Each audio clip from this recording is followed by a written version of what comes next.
E aí galera, beleza? Tenho certeza que sim, a vida é muito boa e sempre vai dar certo. Lei 13.869, a nova lei de abuso de autoridade. Lei do dia 5 de setembro de 2019 que entrou em vigor no dia 13 de janeiro de 2020 por conta da vacatio legis de 120 dias entre a publicação e a entrada em vigor. Nós já vimos o artigo 1º, artigo 2º, neste vídeo vamos ver o artigo 3º e o artigo 4º. Capítulo 3, da ação penal. Artigo 3º. Os crimes previstos nesta lei são de ação penal pública incondicionada. O titular da ação penal é o Ministério Público, é o promotor de justiça em primeira instância, é de repente o procurador em âmbito do Tribunal de Justiça, mas o Ministério Público é o titular da ação penal. Quando a gente fala em ação penal pública incondicionada, o termo incondicionada é que não tem nenhuma condição a ser satisfeita. Não tem uma requisição, não tem, de repente, uma representação, não tem nada. Uma vez que o crime aconteça, o titular da ação penal deve agir. Então, quando falo os crimes previstos nesta lei, a lei de abuso de autoridade, são de ação penal pública incondicionada, é que uma vez que aconteça e o titular da ação penal, que é o Ministério Público, o promotor de justiça, tenha conhecimento, ele deve agir. Tendo indícios de autoria e materialidade apurados, deve promover a ação penal. Então, artigo 3º, já a primeira informação, a ação penal é pública e incondicionada. Parágrafo 1º. Será admitida ação privada se a ação penal pública não for intentada no prazo legal, cabendo ao Ministério Público aditar a queixa, repudiá-la e oferecer denúncia substitutiva, intervir em todos os termos do processo, fornecer elementos de prova, interpor recurso e, a todo tempo, no caso de negligência do querelante, retomar a ação como parte principal. Vamos, como nós temos feito, parte por parte para compreender. Será admitida ação privada. A regra é ação penal pública incondicionada. Mas se essa não for intentada dentro do prazo legal estabelecido em outras leis, aí surge a possibilidade da ação penal privada. Enquanto o termo correto em uma ação penal é a denúncia, que é a peça que inicia o processo penal, na ação privada nós temos a queixa-crime. Por isso que ele vai tratar aqui e vai dizer: será admitida ação penal privada se a ação penal pública não for intentada no prazo legal, cabendo ao Ministério Público, que é o titular da ação penal, aditar a queixa, que é o nome da peça que inicia a ação privada. Aditar é colocar outros elementos, outras informações.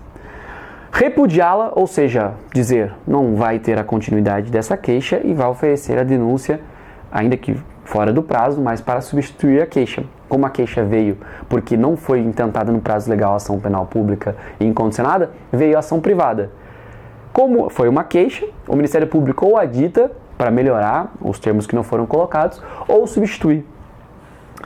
E ainda diz, e oferecer denúncia substitutiva, intervir em todos os termos do processo, ainda que a ação seja privada, por não ter intentada no prazo legal a ação penal pública, ele pode intervir em todos os termos do processo, depoimentos, provas produzidas, fornecer elementos de prova, interpor recurso e a todo tempo, no caso de negligência do querelante, que aí querelante é o termo técnico para aquele que está demandando a ação penal privada. Querelante e querelado, então os termos utilizados. Querelante, então aquele que está intentando a ação penal privada. Então, se ele for negligente, o Ministério Público, interpor recurso, a todo tempo, no caso de negligência do querelante, retomar a ação como parte principal. Então, o que diz no artigo 3º, ação penal pública incondicionada. Pode ter ação penal privada se não for intentada a ação penal pública incondicionada no tempo correto, mas o Ministério Público pode intervir a todo tempo. Parágrafo 2º.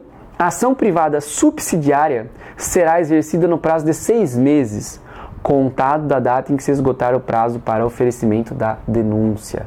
Então, nós temos os prazos no Código de Processo Penal e outras leis. Caso não for intentada no prazo correto a ação penal pública incondicionada, tem 6 meses a partir do prazo que esgotar o oferecimento da denúncia e não se iniciou a ação penal pública incondicionada, 6 meses para intentar a ação penal privada.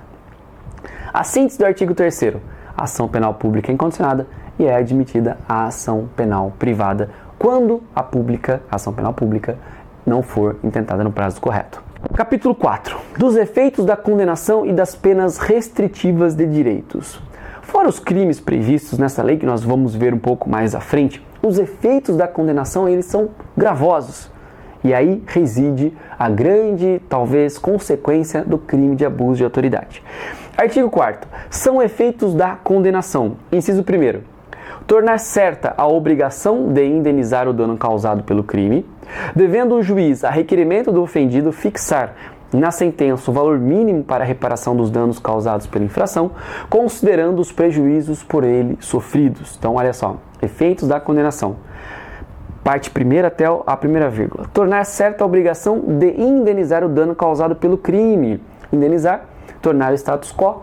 Indenização por dano material, dano moral, dano à imagem, à honra. Então, nós temos a obrigação de indenizar pelo crime cometido de abuso de autoridade. Primeira coisa, tornar certa a obrigação de indenizar.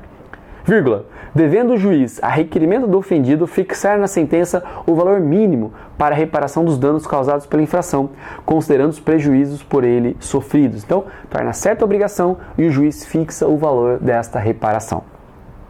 Inciso 2º. A inabilitação para o exercício de cargo, mandato ou função pública pelo período de 1 a 5 anos. Inabilitação para o exercício de cargo, mandato ou função pública. Ou seja, você não está habilitado, você não pode exercer cargo, mandato ou função pelo período de 1 a 5 anos. Consequência, efeitos da condenação no crime de abuso de autoridade. Primeira questão, indenização. Aqui, inabilitação para o cargo, mandato ou função. 3. A perda do cargo, do mandato ou da função pública. E aqui é o mais gravoso, a perda do cargo, do mandato ou da função pública.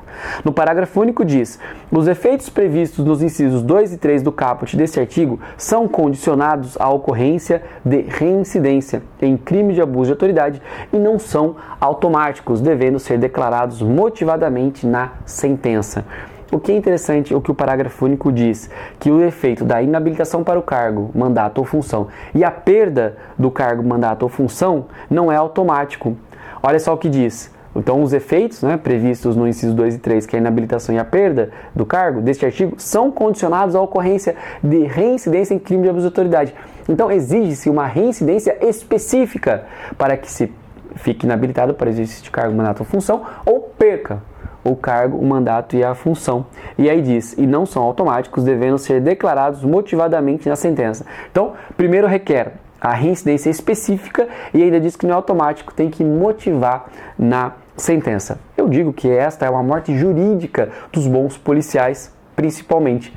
Porque aquele que for condenado a primeira vez sabe da possibilidade na segunda da inabilitação para o cargo, mandato ou função e da perda do cargo, mandato ou função como possibilidade. Então, a morte jurídica é daquele que é tão atuante e, de repente, no primeiro abuso que ele acaba respondendo, no segundo ele deixa de agir. E aí é um profissional muito mais cauteloso e a sociedade perde com isso.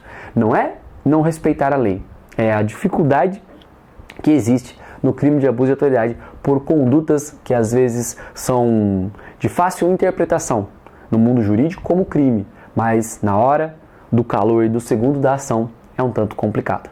Por isso que nós vimos no inciso 3º, ação penal pública é a regra, ação penal privada a exceção, e no artigo 4º, dentro dos efeitos da condenação, reparação, inabilitação do exercício de cargo, mandato, função ou a perda do cargo, mandato, função, lembrando da reincidência específica e tem que ser motivada na sentença para que isso aconteça.